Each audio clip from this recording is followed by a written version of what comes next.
Hey, what is up, everybody? Welcome to Magical Mondays here on our Mystic Road Trip. Hey, what's up? You know, it's Monday. That means we're going to talk about magical stuff. Please make sure to check out Thursday's episode as well, because it's all about tarot.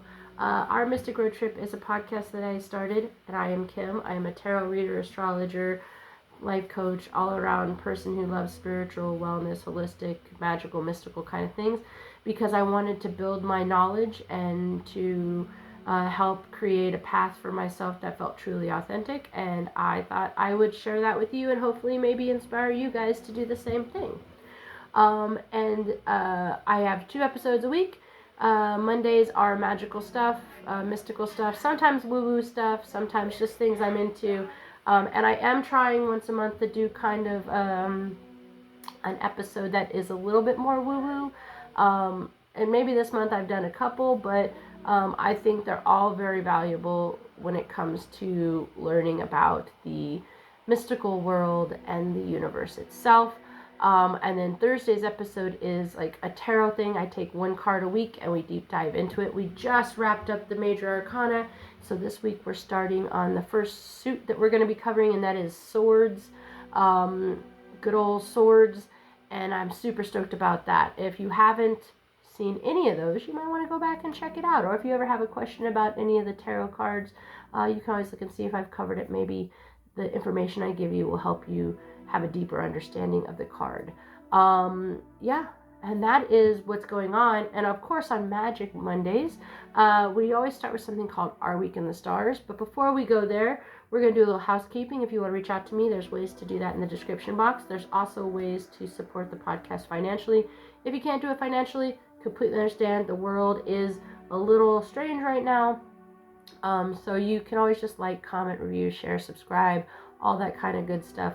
That would be much appreciated, because the more you do that, the more my name and my face gets out there in the world, and my voice, if you're listening to me on Spotify, gets out in the world, and the more people, the algorithm shows it to people, and the more people we can build a community. And I would love to have a community where we can have good conversation, and and maybe I could even have some guests on and things like that. But that all comes with building the community. So that's what I'm trying to do right now. So yeah, this week's, I think that's it. Oh wait, no, if you want more information, there is a meeting publication that goes with this, and there is also another podcast I do called Where All the Ladies At. So if you are into women and you're into history, you should check it out too. It's pretty darn cool. So I think that's it. So this week's topic we're covering is Clairsenses, which means Clairaudience, Clairsentience, and Clairvoyance. Those mystical senses that we all kind of think are very cool, but maybe we think we have them, maybe we don't. Whatever it is, we're going to talk a little bit about that. But before we do that, we're going to do the intro, and then we're also going to do our Week in the Stars. So we'll be back in just a second.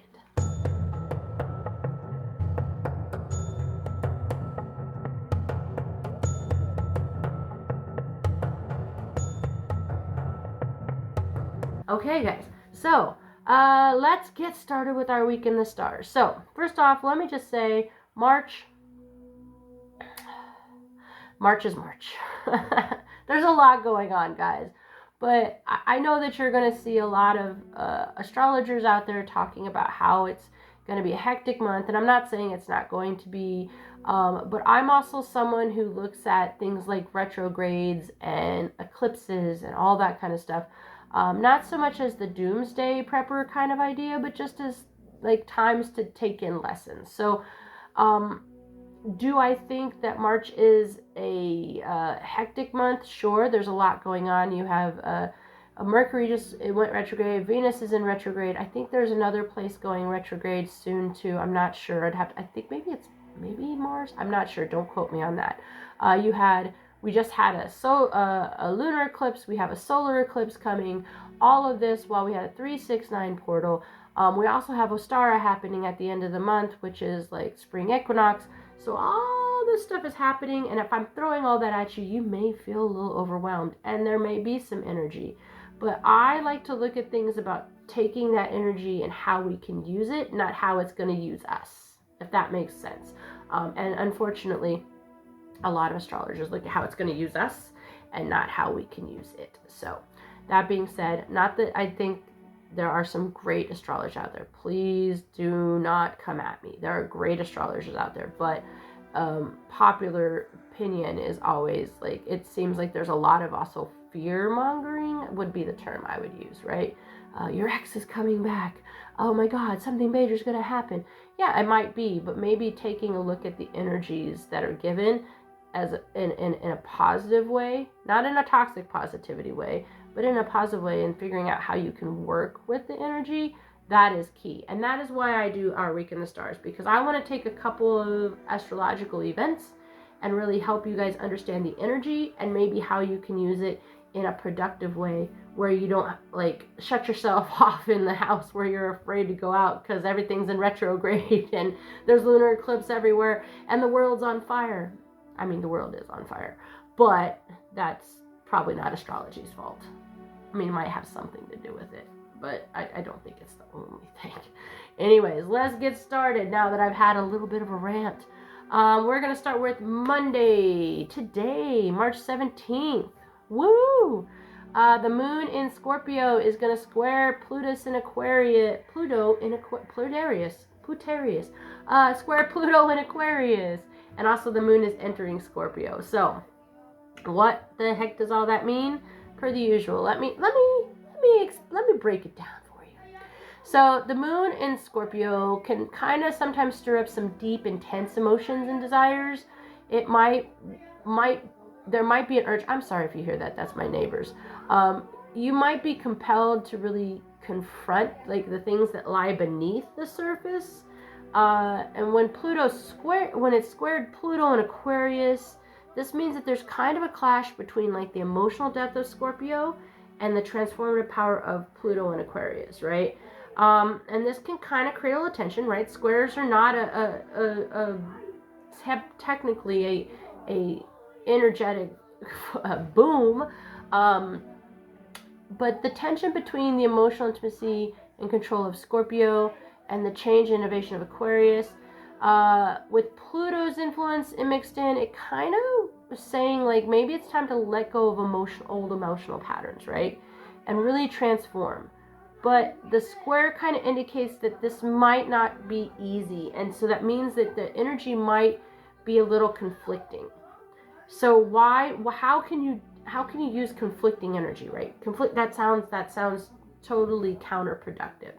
But the truth is that during this time, I would say just embrace transformation, but be mindful of power struggles, okay? Especially when it comes in relationships. Scorpios have a tendency to be really emotionally deep and have very intense feelings. And Aquarius is more like wants to break free from the past constraints. They're much more like the lone wolf kind of mentality. So really taking the time to reflect on what needs to change and then be open to releasing that old emotional baggage. And that's not always easy, guys, for sure. I promise you, I know. I would say just be cautious not to become too controlling or reactive to situations. Really kind of the best way I'd say is like use this energy to like deepen your understanding of yourself and others, right? And while still allowing space for change to kind of happen organically. Don't push anything. Let it flow, right? There's no need to push against this energy. Yes, a square means you're in the ring duking it out, but it really just means that those two energies are conflicting, and you have to figure out how that energy can help you. And that's really all I'm saying. All right, so let's jump ahead to Friday, March 21st. Venus in Aries is going to sextile Pluto in Aquarius. So, let's go. So, sextiling is not bad, guys. Sextiling is actually a good flow of energy, right? Venus in Aries tends to be very bold, very passionate, very direct, especially when it comes in love, beauty, creativity, those kind of things. So when Venus is sextile with Pluto in Aquarius, it's really a great time for deep, transformative connections, especially with relationships. I mean, Venus is in the mix, right? Pluto's power can bring intensity, and really the energy so that there could be some pretty big transformations. The sextile aspect kind of says that these changes are going to come very easy and going to flow very well, right? Especially if we embrace the energy of innovation and self-expression. So this could be a great time to kind of to redefine relationships, try to deepen connections, embrace new forms of love and creativity in love. That can be too, guys. So being open to maybe seeing love in a different way, maybe experiencing love in a different way, whatever you want to take from that, do you. But I'm just saying there's a lot of different things. Basically, it's a good time to take bold actions in love, creativity, personal growth. It's going to, you may feel the urge to kind of pursue what excites you, what ignites your passion. And then Pluto is going to come in with transform and elevate those desires, right?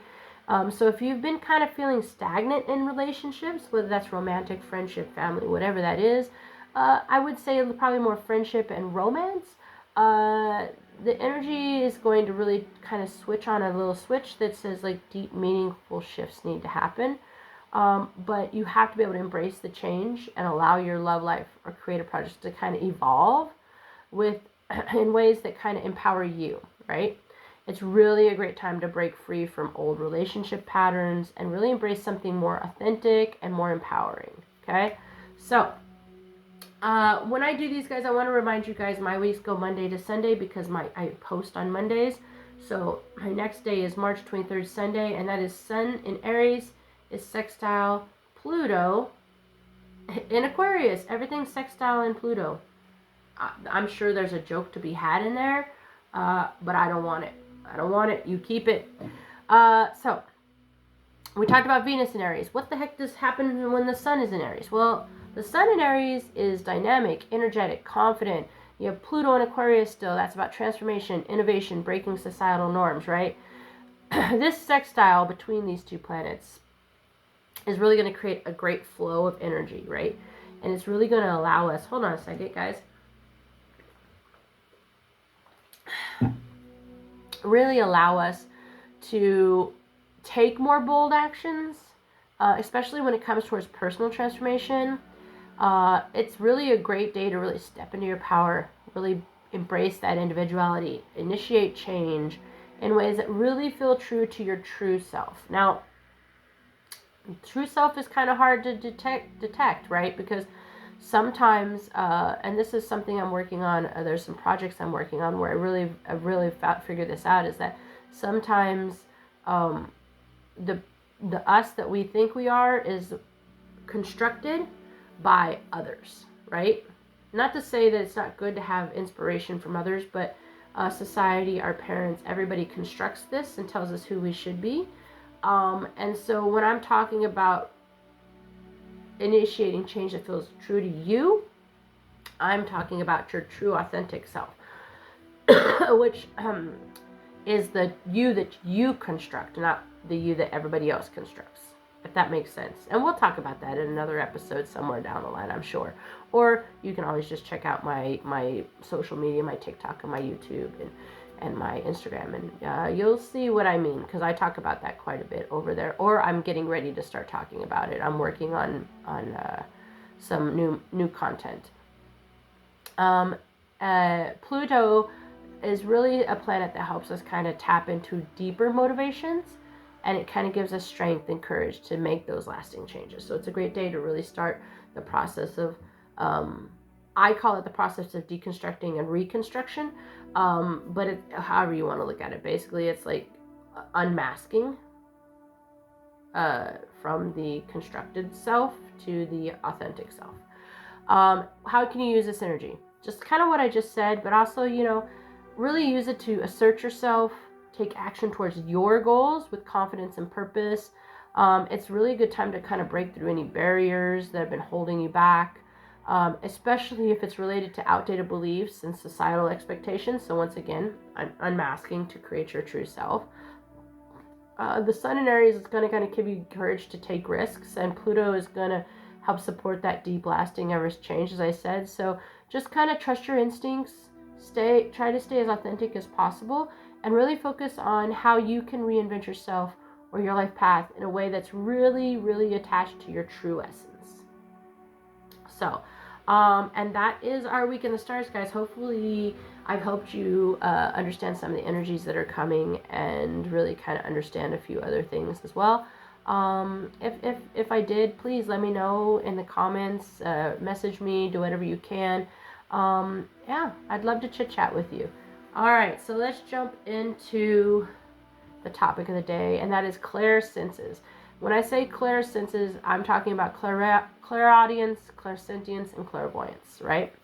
These are the abilities that allow people to kind of perceive beyond the 5 physical senses and really tap into the intuition and spiritual realms. And some people are going to be skeptical, and some people are believers. But this phenomena has really intrigued humanity for centuries, and I think that it's worth talking about because there are, at least I believe, there are some ways that you can use this in your practice, right? Especially if you're someone who does tarot readings or runes or all of that, right? You're connecting with the spiritual realm as it is, so you're using some sort of clairsenses. We're going to look at all of them and kind of talk about what they are and how you can use them and all that kind of stuff. You know, it's science, it's magic, it's mysticism, what's behind these abilities kind of idea, right? So we're going to dive into, we're going to first start with clairaudience. Now, clairaudience is clear hearing, basically, right? It's maybe one of the most fascinating of the extrasensory abilities, I think. Basically, you can hear sounds, messages, voices from the spirit world or energies, and that this experience kind of is above the auditory perception. It allows you to kind of receive information from and guidance from realms that are typically hidden from the material world, right?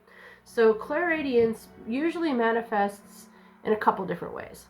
So for some, it's kind of the experience, it's experienced as actually physical sound that seem to come from external sources. So maybe like you hear someone speaking in your ear, or you hear someone call your name. You know, for others, it's maybe a little more subtle. It could be like manifesting as inner voices. So it's like they're talking to you through your mind. And this inner voice tends to carry the same kind of messages and everything. One common example is, as I said, hearing your name called when no one is around. I don't know about anybody out there, but I've had that happen quite a few times. And I have a pretty common name, so when I'm back home, I don't really think about it. But when I was traveling through Europe, and I live in the country of Georgia now, if I hear my name is not normal here. So I've heard it several times when I was traveling through Europe, and also several times here in Georgia as well. By the way, just once again, let me repeat, it's the country, not the state. But back home, I wouldn't really pay attention to it unless I was like, a couple times it happened when I was like in my apartment by myself, and I would go out and there'd be nobody outside. So I was like, okay, maybe that's a little something. You know, or you may hear something like a knocking and you're like, what the, there's no place, like, you know what I'm saying, kind of that thing. Some people experience phrases and songs or just entire conversations like this, and the message received is not always clear at first, right? But if you take time and reflect, it often kind of comes with the deeper meanings and insights and guidance, and everything like that. Clairaudience can be used in a lot of different ways, but typically it's used for psychics, mediums, spiritual practitioners. They communicate with spirits or angels or other entities or their spirit team, whatever you want to call it. These individuals kind of use clairaudience to receive messages from them, so that they can provide insight and guidance to others. However, it isn't exactly, serious thing, clairaudience isn't only used in the context of mediumship. It can also serve as a prompt for personal insight and growth. Psychics and intuitives may use it to gather information about person or situation. This allows people to really tap into a deeper well of wisdom, providing them much answers and a little more accessibility, right? People might hear important guidance for their own lives as well as others. Can be, clairaudience in everyday life can be useful to help you make decisions, have better personal intuition, even kind of serve affirmations for about the path you're on. For example, someone might hear a phrase like "everything will be okay" or "take a leap" when facing like this big decision, all that kind of stuff. That is kind of how clairaudience is going to help you. Now, I have clairaudience a little. This is, and you can believe me or not, that's fine. Skeptics are skeptics, and I have no problem with them. But I've had to work on it. I've kind of always had it, but it was not very in tuned. So, in order to work on it, you have to really focus on it, right? It is a skill. It is something you can get better at and build, right? But you have to have patience, and you have to practice, and you have to really entrust your inner guidance. So a couple ways that you could improve it if you have it, meditation and mindfulness, right? It's one of the most effective ways, right? Consistent meditation. Meditation helps quiet the mind and open up channels. So when you meditate, you focus on subtle sounds, feelings, impressions might arise. This will help you kind of learn how to discern clairaudient messages from your regular thoughts, because that's the thing, guys. If you have clairaudience, and you hear it in here, right? Sometimes it's like, is that my thought or is that somebody else? But if you take the time to really meditate and really be able to pick out what is your thoughts and what is something else, that's different. The other thing is just simply to trust your intuition, right?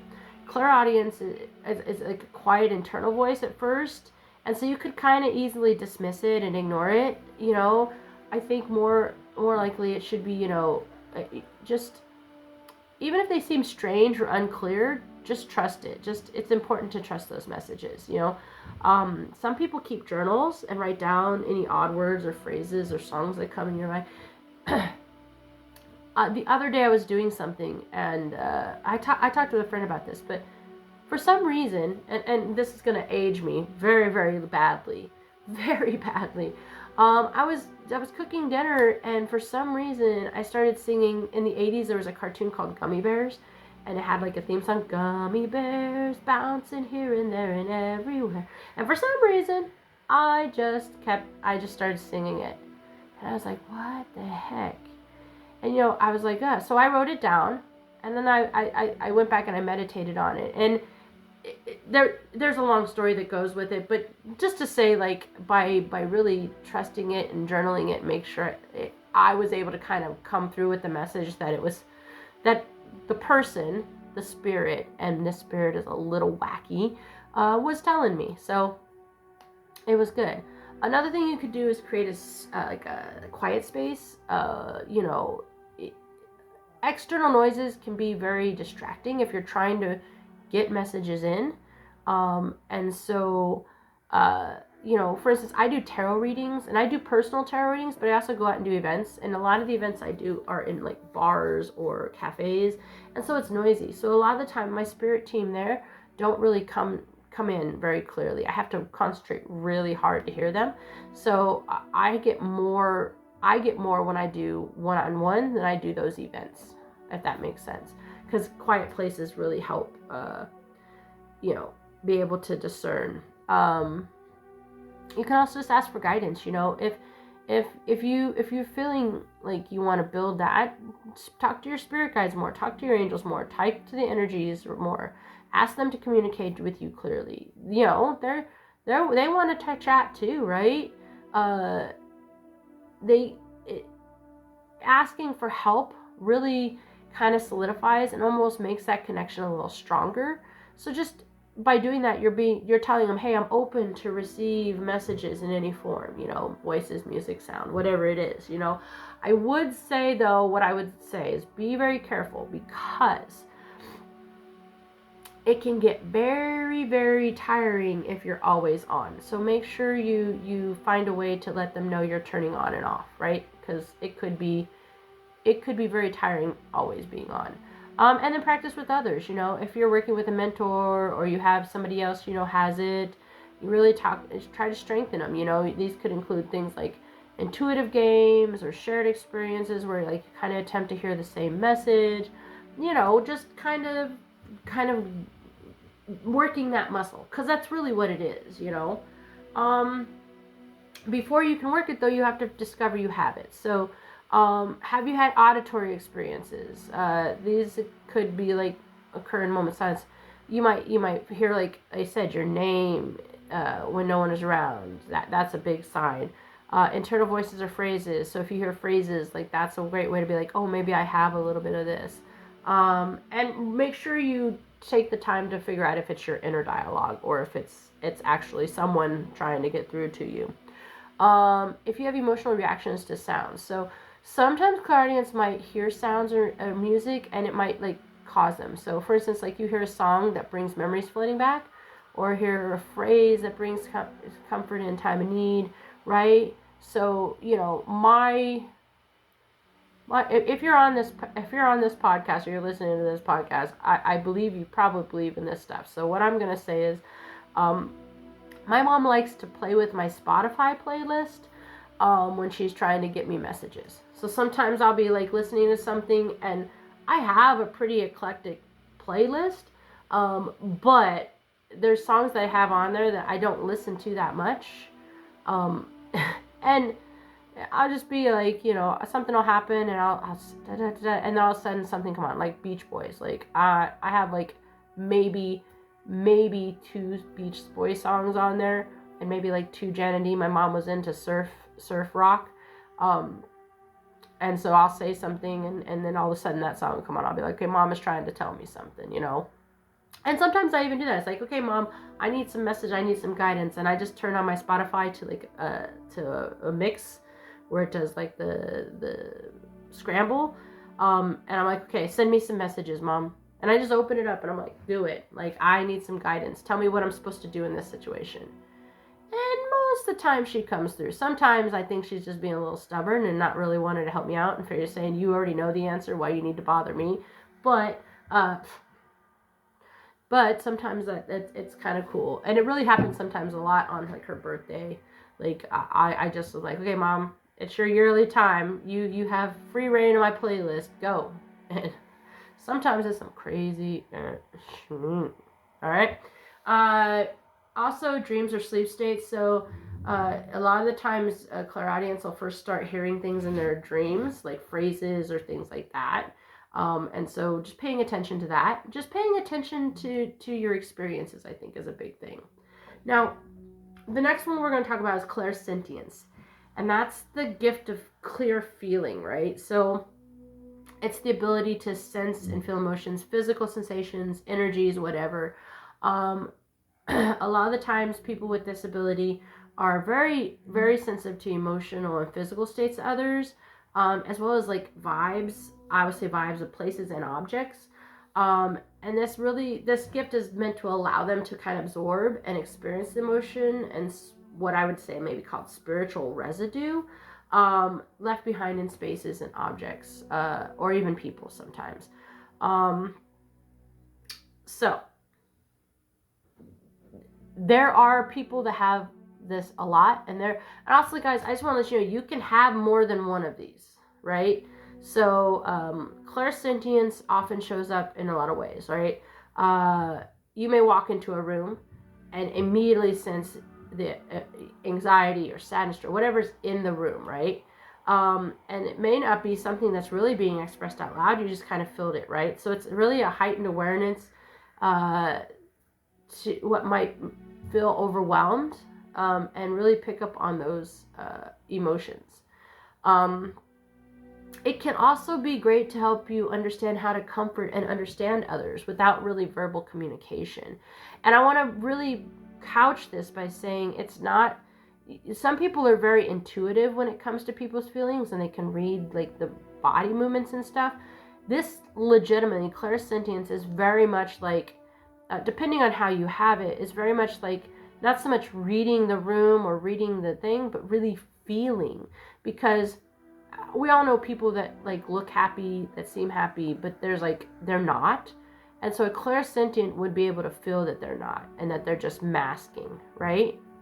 In addition to this, like they could feel emotional energy, so they can also feel physical sensations, that might be like a sudden phantom headache, or maybe a stomach ache, or some sort of physical discomfort, even if the person isn't really physically present at the moment, right? So this kind of experience, it kind of a signpost.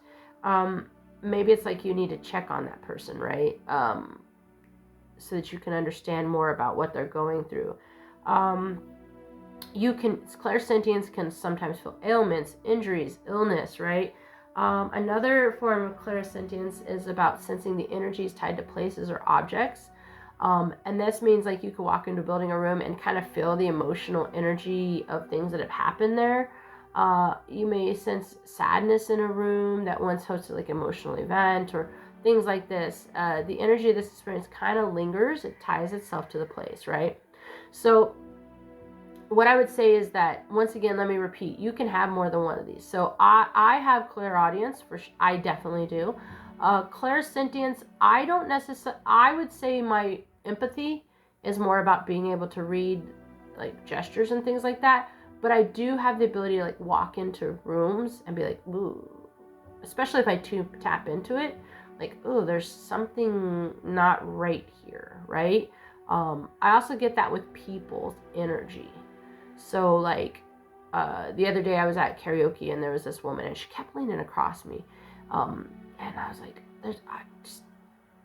I don't feel comfortable here. And it wasn't like my mental health issues, because I do have mental health issues, but it was just something about her energy, because I had talked with this woman before. I had had long conversations with this woman before, but it was something about this day where her energy was just like, I can't, I have to go, I have to move tables, I got to go someplace else. I would say that's a form of clairsentience. But reading and empathy, that's just my empathy. Like I can tell how somebody's feeling, or if somebody needs something, yes, but that's not that. It's different, right? So understand that there's different types and there's different levels, and you can have more than one, and it may be you just have one portion of it. Like, so I think the clairsentience in like energy of places and objects and people, yes. Do I think that I can feel their emotions and feel physical? No, that is not happening. Clairsentience is kind of a valuable tool, especially for psychics, mediums, and healers, of course. Healers for sure, because it allows them to really focus on emotional states, really understand the person that they're reading, even if they're not really saying that out loud, right? It really kind of provides a more empathetic understanding of others. And that'll help them give them better emotional and spiritual support and healing. They can use this to help connect with someone on the other side, and really feel the residue of energy, so if they're trying to figure out how the person felt or anything. In healing practices, I would say it's used to sense emotion and physical blockages. This can really help a physical practitioner kind of find the areas that they need to work on the most in order to have the best outcome. For personal use, it can be a tool for empathy and connection, of course, detecting emotional vibe of a space before you fully engage with it. All that kind of stuff can help you not only keep you sane, but also help the situation too. You can improve this ability by grounding and centering, so being in touch with your own energies, and that can help you distinguish between your feelings and the feelings of others. Grounding techniques is always good. Visualizing roots extending from your body, all that stuff, any of that is great. Mindfulness and sensitivity, start paying attention to physical, emotional sensations you experience through the day. Is there a sudden anxiety that comes over you? Does your stomach tighten all of a sudden? These could potentially be signs that clairsentient abilities are developing. So just kind of focus on your intuitive feelings and kind of go there. Journaling, as always, is great. Kind of write down your feelings, emotions, physical sensations when you pick them up through the day. You can write down any experiences you have, and then just kind of review your notes and see what's going on. Protection and boundaries is super important. Clairsentience involves absorbing energy from other people and the environment, so it's important to always have clear boundaries. Protect your energy field, visualizing a shield, keeping crystals near you. Black tourmaline is really great for that, or even amethyst is also good to that, so that you can keep out those unwanted energies. And then just make sure you practice in calm environments, because once again, you're trying to open yourself up, and having a hectic thing, you're never going to be able to do that at first. Eventually, if you build up your skills. How do you know if you have it? Sensing emotional energy. Do you often walk into a room and immediately sense how people around you are feeling? Phantom sensations, emotional absorption. So you can absorb emotional vibes of others. So maybe like you walked in and you were feeling good, and then someone in the crowd is like actually kind of like a little depressed, and you've absorbed that energy and you start to feel down, that kind of thing. I'm always trying to feel the residual energies of places and things, right? So the last one we're going to talk about is clairvoyance, and that is clear seeing. This can range anything from fleeting flashing lights to more detailed visions. Some clairvoyants receive mental images or symbols. Others just have full-fledged scenes of like they're watching a movie. It is a form of ESP. Clairvoyance doesn't always manifest in just a sense of seeing things. Instead, it might take place in the mind's eye. You might perceive visions, mental movie, that kind of thing. Some clairvoyants receive like short bursts of images, and others, like I said, full detailed experiences.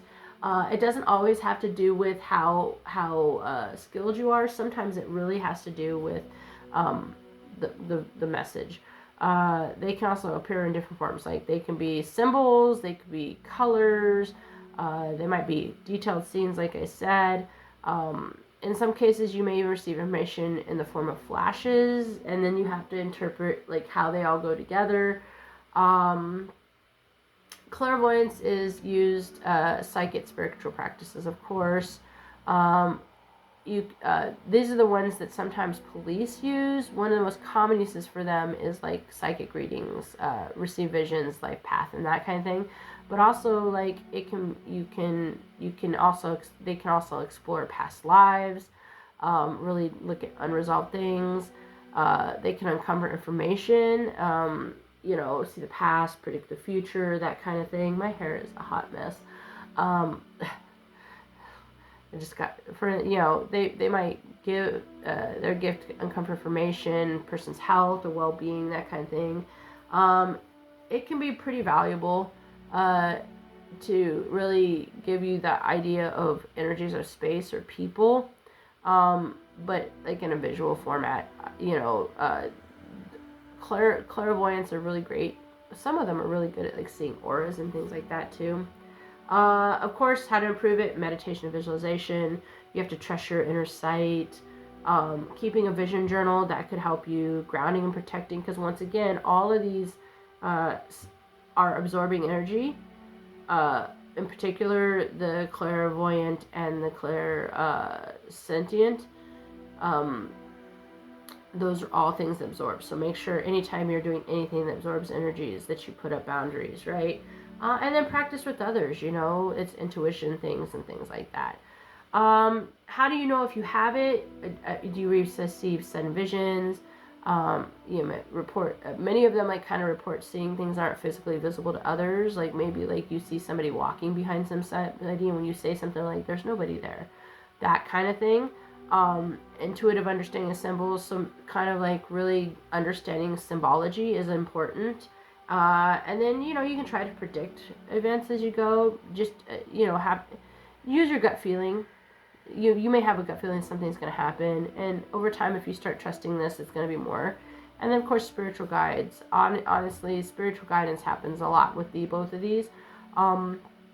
So all three of these, I think, is very important. So those are kind of the three that we're talking about. So let's talk about the scientific. We're gonna go scientific, and we'll look at the spiritual aspect of that, just to kind of good look. So the science behind clairsenses. So it's been something that's been widely discussed within the spiritual metaphysical world, right? There are often these abilities are talked about in heightened perception, extrasensory ESP, but is it scientific, right? There is a lot of research that's being done at this phenomena, but the scientific world has not really embraced fully the existence of these abilities, right? In a very measurable and empirical way. It's a debate that keeps going. Some suggest that the abilities stem from heightened intuition and psychological factors, and others are more open to the mystical and spiritual aspects, right? So it's important to note that while a lot of people claim experience clairaudience, clairsentience, and clairvoyance, real evidence supporting these claims is kind of limited. So researchers in the field of like parapsychology, and this is an area that studies specifically like ESP, often are like looked at as kind of like woo-woo, and often like there's a lot of skepticism. And the skepticism comes because the evidence for the abilities is really anecdotal, right? There's no concrete scientific measurement to back up the claims. Since parapsychologists have conducted studies and investigated these phenomena, but most of the results often fail to provide really conclusive proof that these abilities exist. You know, one of the key challenges, I think, in the scientific studying of this is the subjective nature of experience, right? Since clairaudience, clairsentience, clairvoyance are typically received by the individual experiencing them, they're pretty difficult to measure, right? There's no physical evidence and reproducibility of results, right? So mainstream science then has a hard time accepting them if there's no tangible phenomena. And many of the skeptics talk about the experiences people attribute to these clairsenses being explained by psychological factors like cognitive bias, or the brain tends to like look for patterns, especially when it's emotionally charged, right? So when someone hears their name called when no one is around, it could be a result of the brain's attempt to make a sense of stimulus. The brain is always looking for patterns. So the brain is really crazy machine, right? And in some cases, because it's looking for those patterns, it may interpret normal environmental sounds or feelings as something more significant. On top of that, there is the idea that people who claim to have these abilities may simply be tapping into their heightened intuition. Humans are wired to sense subtle changes in the environment, and our subconscious minds are highly sensitive to information that we may not consciously process, right? So this can lead to impressions that we are receiving message from beyond our physical senses, and in reality, it really is just us interpreting environmental cues or internal feelings in a unique way. Now, I happen to believe in them, but I do think our brain does crazy things. So what I would say is that before we go into the mystical and spiritual aspects of this, I would say never say no, but make sure that you understand if it is or not. All right, that's why I say, like, I've had clairaudience. I have a spirit team. I've had clairsentience, clairvoyance. I have had some ghost experiences. I don't know if that counts as that, but I am always analyzing whether I think that it's just my brain doing something crazy, because my brain does a lot of things that are crazy, or if it's the actual spirit. And there's few cues that I know that I can be like, okay, that's just me, or hey, you know what, that is not me. I know that's not me. That is someone else, right? So I think you have to. I'm a Capricorn, so I'm very logical, but I'm also a Cancer. So I think it's there. You just have to know if it's your brain playing with you or if it's the universe playing with you. That's what I would like to say. All right, so mystical and spiritual. So even though there's skepticism in the scientific community, clairsenses really kind of hold a deep place in the mystical and spiritual traditions, right? A lot of people who experience these things view them as gifts, and I do as well, right? Because they allow you to have a deeper connection with the spiritual realm or with your higher conscience, whatever it is.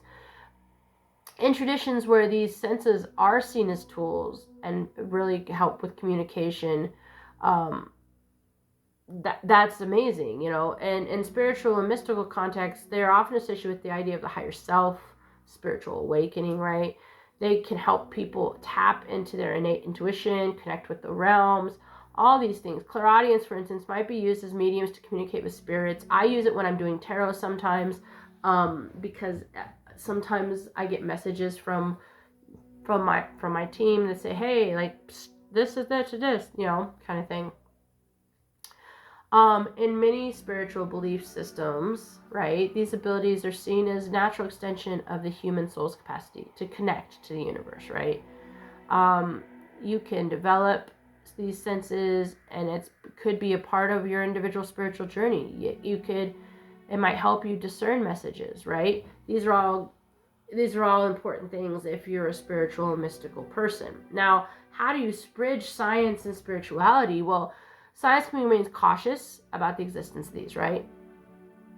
There are some who believe that these are a deeper connection with mind and spirit. Spiritual practitioners and metaphysical people argue these are not meant to understand solely through scientific measurements, but rather a part of a more holistic understanding. And people, you know, they're continuing to explore these abilities, and many people find ways to integrate them into their everyday lives, use their senses to navigate relationships, all of these things. So whether science can fully explain them or not, the mystical and spiritual aspects of them offer individuals a pathway to deeper self-awareness, right? And that can't be bad, right?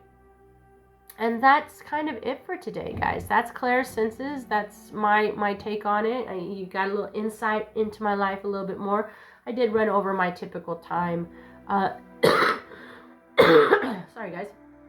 But it's a pretty interesting topic. So, yeah, as usual, guys, if you have any experiences you want to share with me, or you just want to chit-chat, you can do that. I have links to my social media as well as email in the description box. If you want to support the podcast, you can do that, like comment, share, follow, subscribe. Sorry about that. That's my neighbors. Or if you want to kick a little cash my way, there's a Buy Me a Coffee and a Patreon as well. If you want more information about this and so much more, make sure you check out the Medium publication. And if you are into history and women, then make sure you check out my other podcast, Where All the Ladies At. I think that's it for today, guys. Until next time, stay curious, stay safe, stay blessed.